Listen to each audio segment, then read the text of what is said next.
साथियों, आज की इस चर्चा में हेल्थ इंफ्रास्ट्रक्चर को अपग्रेड करने के लिए जो काम हो रहे हैं उनकी भी बात हुई। इंफ्रास्ट्रक्चर के अपग्रेड का काम तेजी से चलता रहे, ये सुनिश्चित किया जाना चाहिए। बेड्स, वेंटिलेटर्स और पीएसए ऑक्सीजन प्लांट जैसी सुविधाओं के मामले में हम काफी बेहतर स्थिति में हैं, लेकिन ये सारी सुविधाएं फंक्शनल रहे, हमें ये भी सुनिश्चित करना होगा और उसको मॉनिटर किया जाए, जिम्मेवारी तय की जाए, ताकि कभी जरूरत पड़े तो हमें संकट ना आए। साथ ही अगर कहीं कोई गैप है तो मैं आग्रह करूंगा कि टॉप लेवल पर उसको वेरीफाई किया जाए, उसको भरने का प्रयास हो। मेडिकल कॉलेजेस, जिला अस्पताल, इन सब में हमें अपने मेडिकल इंफ्रास्ट्रक्चर को भी स्केल अप करना है और मैन पावर को भी स्केल अप करना है। मुझे विश्वास है आपसी सहयोग और संवाद से हम लगातार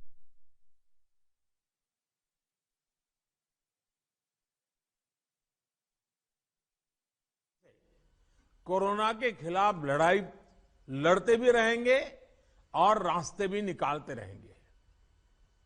साथियों, कोऑपरेटिव फेडरलिज्म की जिस भावना को संविधान में व्यक्त किया गया है, उस पर चलते हुए भारत ने कोरोना के खिलाफ मजबूती से ये लंबी लड़ाई लड़ी है। वैश्विक परिस्थितियों की वजह से, बाहरी कारकों की वजह से देश की आंतरिक परिस्थितियों पर जो प्रभाव होता है, केंद्र और राज्यों ने मिलकर उसका मुकाबला किया भी है और आगे भी करना ही होगा। केंद्र और राज्यों के साझा प्रयासों से ही आज देश में बड़े स्तर पर हेल्थ इंफ्रास्ट्रक्चर में सुधार हो पाया है। लेकिन साथियों, आज इस चर्चा में मैं एक और पक्ष का जिक्र करना चाहता हूं। आज की वैश्विक परिस्थितियों में भारत की अर्थव्यवस्था की मजबूती के लिए आर्थिक निर्णयों में केंद्र और राज्य सरकारों का तालमेल, उनके बीच सामंजस्य पहले से अधिक आवश्यक है।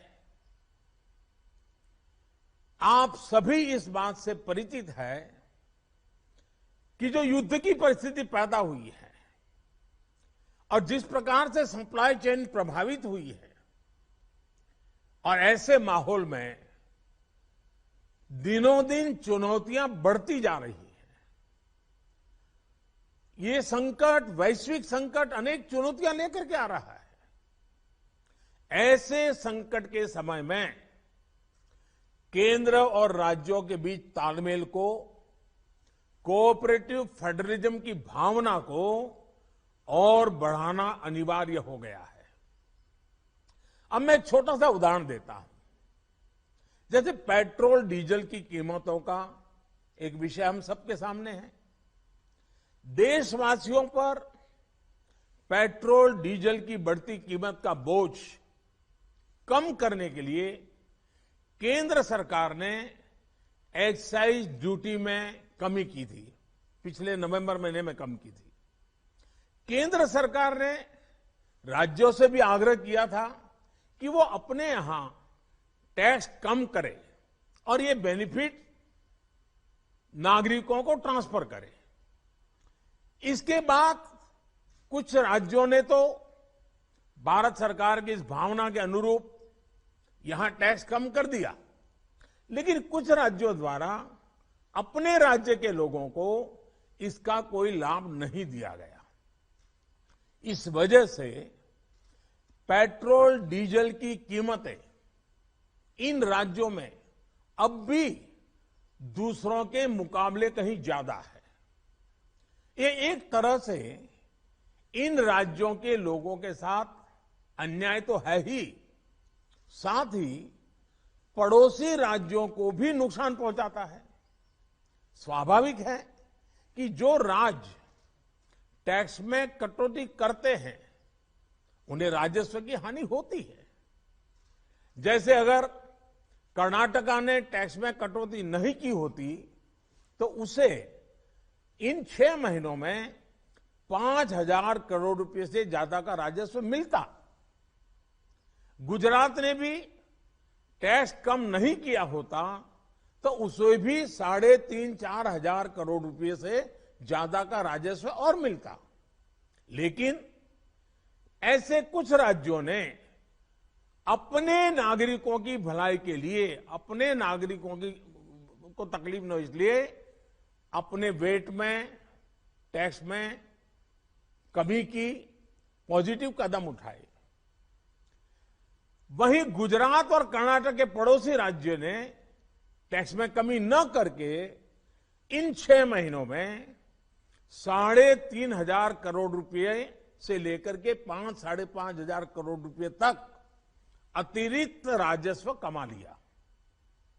जैसा हम जानते हैं कि पिछले साल नवंबर महीने में वैट कम करने की बात की थी, सबको मैंने प्रार्थना की थी, लेकिन कई राज्य, मैं यहां किसी की आलोचना नहीं कर रहा हूं, मैं सिर्फ आपसे प्रार्थना कर रहा हूं, आपके राज्य के नागरिकों की भलाई के लिए प्रार्थना कर रहा हूं।